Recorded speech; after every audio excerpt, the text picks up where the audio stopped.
Hi everyone, welcome back to the Scrapbook Pal YouTube channel.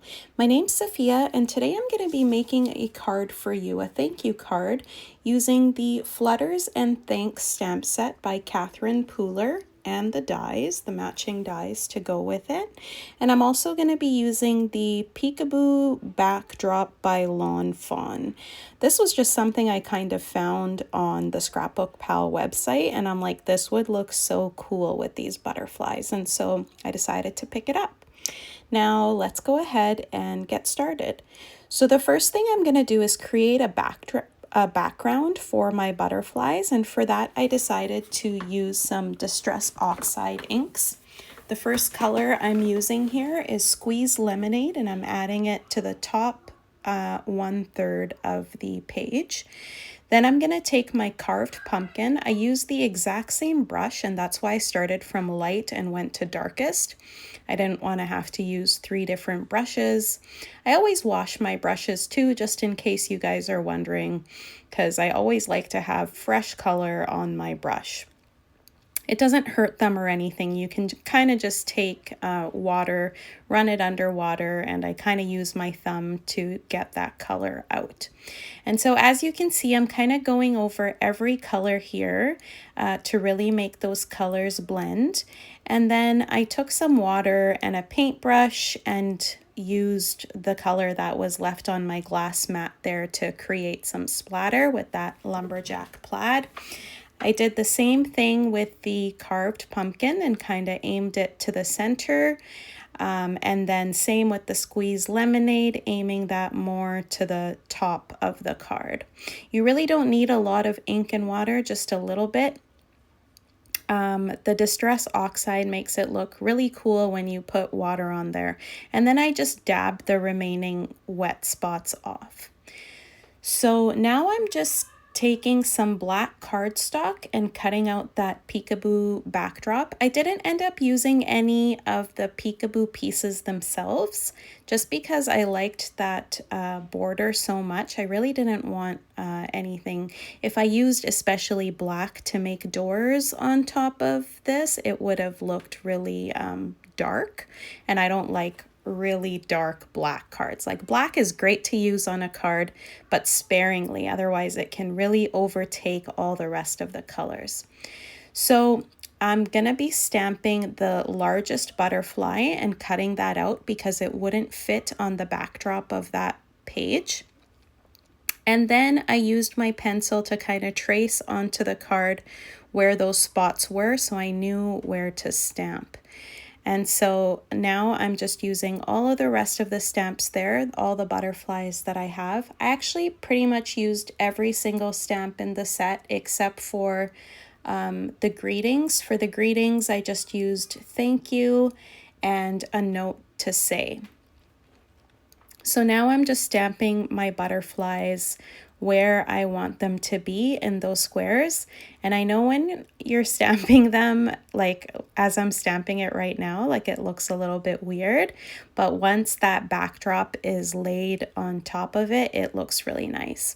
I was a little bit disappointed that that little loop didn't show because it was covered by one of the borders of the card, but at the end, the card did end up looking really great, and so I was okay with that. Now, the greeting I have stamped there in white was just kind of a placemat for them. I did end up stamping them again in black and embossing them.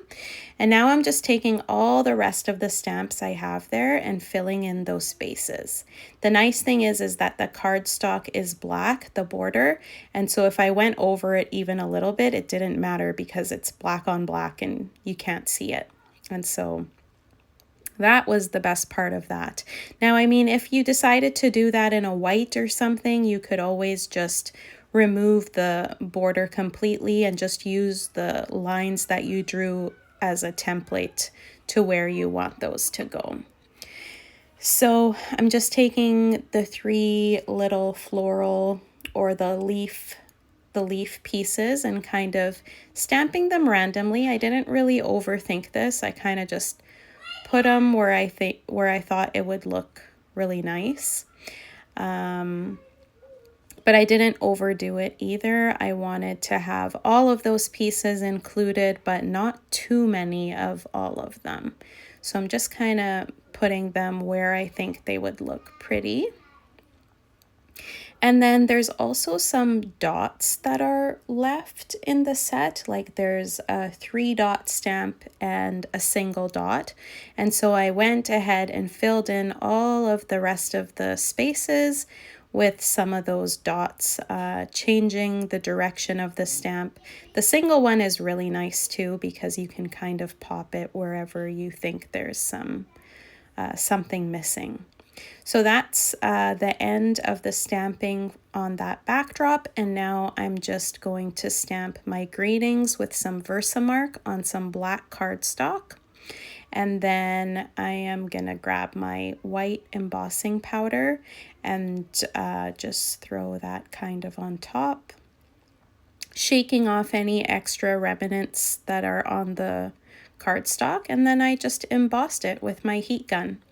So now I'm just going to cut those pieces out, and I'm going to start to assemble my card.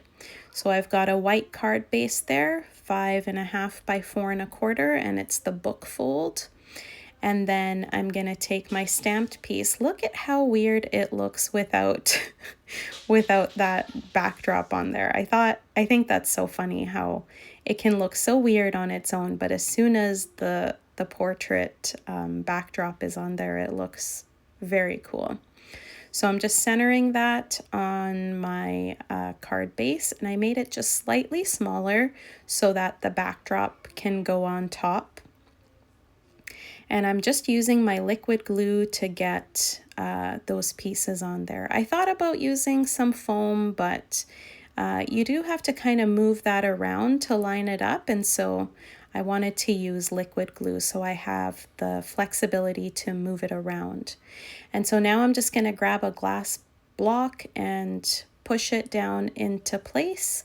And then I'm going to put my butterfly on with some foam squares here. I thought afterwards that the butterfly made the whole card really pop. I really liked that I had cut that one out separately.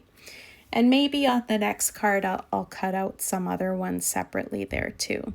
Now here's my greeting. I also put that on some foam squares. I put the thank you on first because I wanted to put it exactly where I want it, and then a note to say right on top. Now I'm just adding some shimmery, what is this thing called again? Glitter effects? No, it's not called glitter effects. It's called Stardust Stickles. That's what it's called. And I'm just using that to put that on top of my butterfly to give it some shine. And then I took some clear rhinestones to kind of pop all over so that it would make the card really sparkle. I think I used about 9 of them. I wanted to kind of get them everywhere so that sparkle was not just limited to one area. It kind of spread all over the card. And look at how great that card looks, you guys. I think it turned out really beautiful.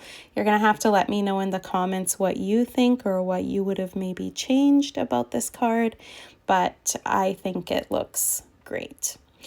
So that is my finished card for you guys today. I hope you've enjoyed. If you have, please subscribe to the ScrapbookPal YouTube channel and also to my YouTube channel. I mostly post reels because videos take a little bit longer, but there's always something new to watch there. And here's some extra videos if you want to watch those. Thanks for watching. Bye.